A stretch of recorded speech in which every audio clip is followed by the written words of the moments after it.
Well, good morning, everyone. It is a chilly Sunday morning here, but the birds are chirping and the sun is out, and that's all good things. We're going to do a very quick garden stroll today because this is the time of year where I don't really want to miss one because things are changing pretty quickly. So I'm just going to show you a couple of things. This is going to be pretty much straight out of the camera, kind of like a recorded live almost. I'm hoping not to edit this at all. We'll see. Okay, let's turn around. I'll show you what I've been up to. You can see some of it right there. Okay, so as they say, things tend to get worse before they get better, and that would be what's happening here. So, as you know, this is the lawn repair gone completely wrong. One of my great garden fails that we get to look at every single weekend. So, as I've mentioned to you, we're gonna fill in this part of the grass. I'm pointing. There we go. This part of the grass over here.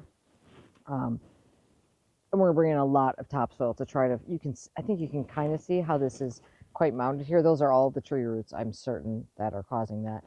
So we're going to kind of make this a little rounded off, bring in quite a bit of soil in order to do that. So I removed some sod from one spot yesterday, and I decided to fill in some of this area because sod actually makes really good soil after it breaks down, and a quick way to do that is to flip it upside down. And I got to put it somewhere, so why not move it over here? So it actually worked out pretty good. So let's see where this sod came from.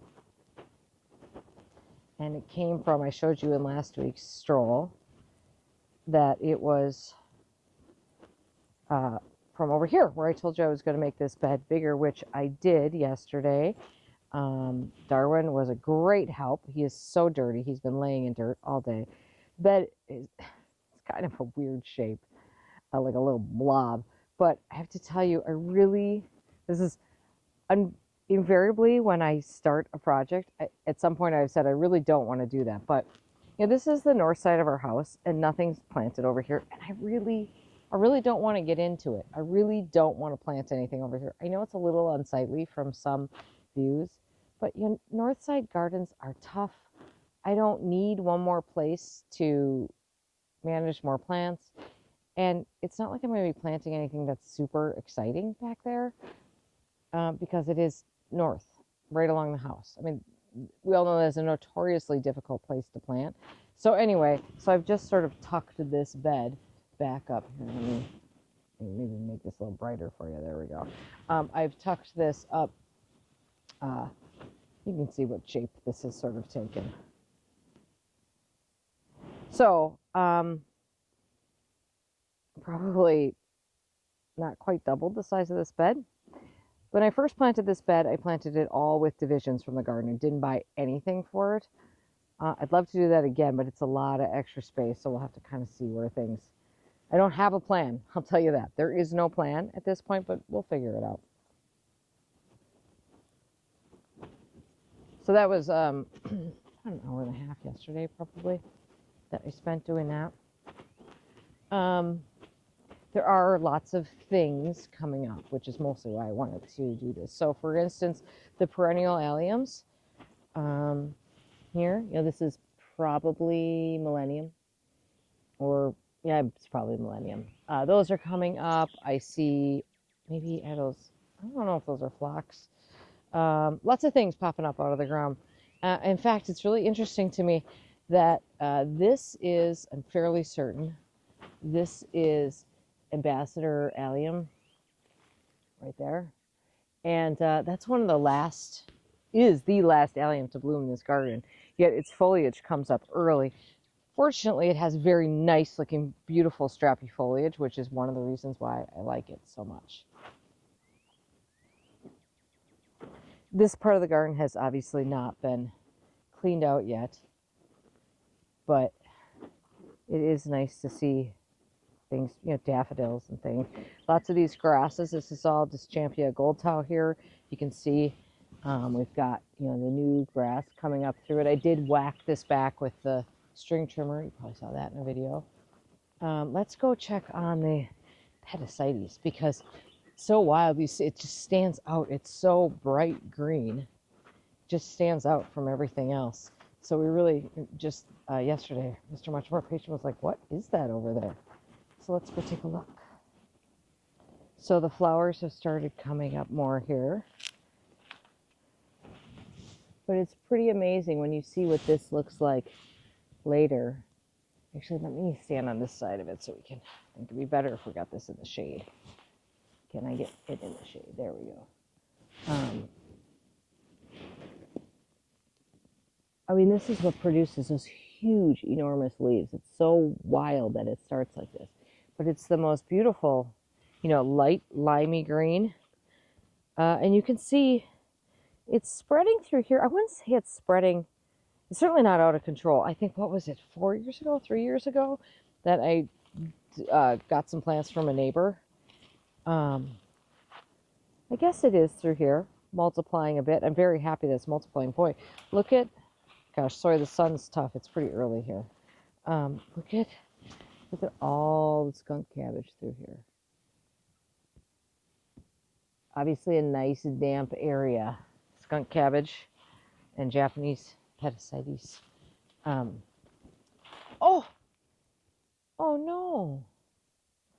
What the hell? My arborvitae is broken off. Oh no. I wonder what. I bet you any money a deer was rubbing on it. Okay, this is a spring grove arborvitae. Several years ago, we bought 6 of these. We had someone plant them, and there are 2 living, and now there's only 1 living. Here, Darwin, can you move so we can see what happened down here? Move. Oh, well, looks like it was not super healthy down there anyway. Can you see that? It was, oh, Darwin, you're super helpful. Oh, gosh. Maybe it just rotted out at the bottom. Or maybe it was a combination of factors. Oh, well, that's a bummer. Okay, we're down to 1. That one is very healthy. The rest of them, we put a lot of them in the woods. And the rest of them, you know, I think we probably placed them improperly. They were very inexpensive. Cost us some money, though, to plant them. Okay, the bulb mound is not great. I see things popping up. I don't know. I mean, it's such a late year compared to last year that I don't know if what I'm seeing is just because of the weather or if, you know, bulbs didn't make it through last year quite as well. I mean, lots of snowdrops here, but the Aranthus, that's winter aconite, I mean, they are tiny. And I was really hoping these would just take off. They're really good reseeders. We did leave everything up quite long. I thought, I mean, all the foliage was pretty much dead before we mowed. I do see some iris popping up, and I do love iris. I'm not going to walk up there because I don't want to step on one, but there's a couple of them right here that are just so beautifully. Look at how cute they are. So, it's iris reticulata. You can look at, yeah, come back and take a photo of that later because look at how beautiful that is. So there's something, but I would say, I mean, obviously last year everything was easily a month ahead, so it's hard not to compare to what's been happening there. Christmas is still alive and well over here. Look at that nonsense. Cripes, girl, clean out. Okay, let's walk this way. I told you this was going to be kind of a quickie today, but now this part of the garden has been cleaned out. Still waiting on that load of compost. The compost is ready. They cannot get the trucks into the field. So the second it dries out enough that they can get trucks in there, well, we will have to clean back these. I mean, this is Carex plantaginia, and it's looking terrible. So we clearly have to cut those back and clean that out a little bit. Anyway, so we are ready. We started working here, and we're working back. That way we are ready for compost delivery whenever it can come. I didn't plant any bulbs in the rest of the garden, but there's a lot of stuff that's been in here for years. So we do have, you know, a lot of it's just daffodils and muscari and alliums in this part of the garden. I wouldn't dare plant almost anything else out here because it would just be deer food. I did cut back the This is all Carrick's Flocka Blue Zinger in here. I did cut it back, but with the string trimmer, I might have to go in and, goodness, and individually cut back plants to clean this out. It's kind of evergreen-ish, so last year I didn't cut it back at all. It was looking pretty bad by the end of the year, hence why I cut it back this year. But I think you can see that there's a lot of green popping up. And of course the Geranium macrorrhizum. Well, here, look at it over here. Look at how good it looks over here. So once again, you know, this little berm that we're growing these Dwarf Alberta spruces on, I wanted it covered up a little bit, so I threw some Geranium macrorrhizum. I divided some plants I had. Probably did that all in like an hour, and look at how good it looks. Now, the Dwarf Alberta spruces are, like many Dwarf Alberta spruces, are looking rough this year. They should grow out of this bronzing. This is, you know, this is kind of what you sign up for, but some years are certainly worse than others. I saw some that look absolutely terrible in town. So, you know, that's just winter burn. It's from wind. It's from drying winds, basically. So we should be able to grow them out of this. I certainly hope so. I don't really want to have to prune them from the bottom and end up with sticks at the bottom. I don't particularly care for that look with these. So we'll push some fertilizer on these, which, by the way, you do not want to do like a holly tone on these. These want, actually, I think it was Nick McCullough who told me that he uses like a lot of Milorganite. This was before we discovered the PFA thing. A lot of Milorganite and mixed with some Espoma product. I can't remember. Anyway, so I think what we'll do is we'll push a lot of fertilizer on these, give these a lot of water, and then hope that they grow out of this. Because they don't look great right now, but they don't look as bad as some do. And this, like I said, you grow Dwarf Alberta spruces, you're probably going to find that at some point. All right, guys. What are we going to do about the eastern? What is this? This is an eastern pine. This is blue shag. It looked terrible last year. Everybody said, pull it out. I let it go because I just never got to it. Still looks pretty bad. It's coming out of winter, so it's not, you know, it's not unusual that it would be a little thin on needles. But it's not, and the yellow color is part of it. That's not necessarily a sign that it's unhappy, although it might be. So what do you guys think? Keep going with it or just cut our losses? Apparently Darwin's going to eat it for a while. I don't know what. Why do you want to eat that? Why do you want to eat that? Darwin, what is the deal? Oh, stop! Stop! Don't pull on it. Come on. Grapes. It's the last thing I need. One more animal eating my garden. Oh, and we do, I saw a few more hellebores popping up. You know, hellebores are notoriously slow growing, but, and so I don't even remember planting some of these, but there are some over here.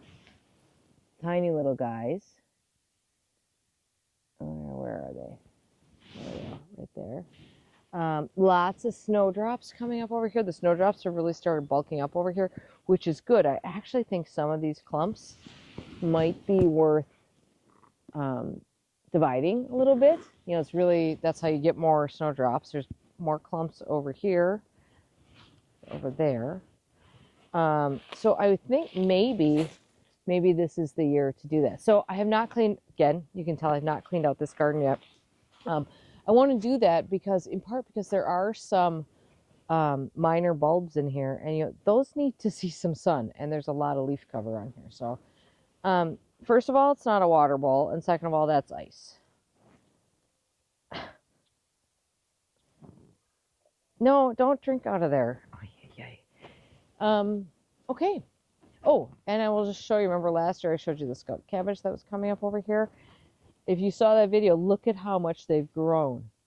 I mean, they were just popping on the ground last week, and it's not skunk cabbage, pardon me. Crown Imperial Fritillary, which is kind of smells like a skunk. I don't know why I put those two things together. Anyway, look at how tall they are now. And those are alliums in there. I don't remember which ones. It's always a bit of a surprise. So those are looking good there. And this garden is always full of so many leaves. It gets all the needles from this giant spruce right here, plus all the leaves from the maple. So it really gets covered.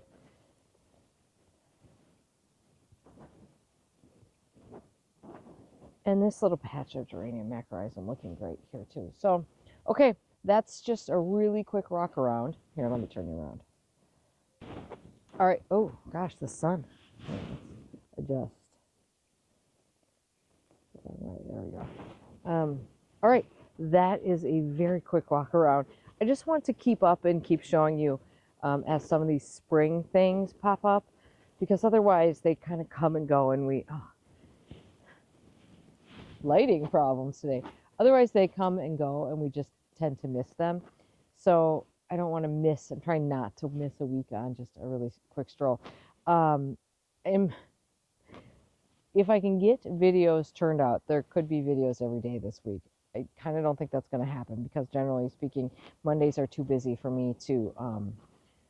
Monday nights I write my Monday nights or Sundays I write my newspaper garden column, so I have to take that day off from editing for sure. So there are a lot of videos in the can, and I could be making more that I'm going to make, but we'll see.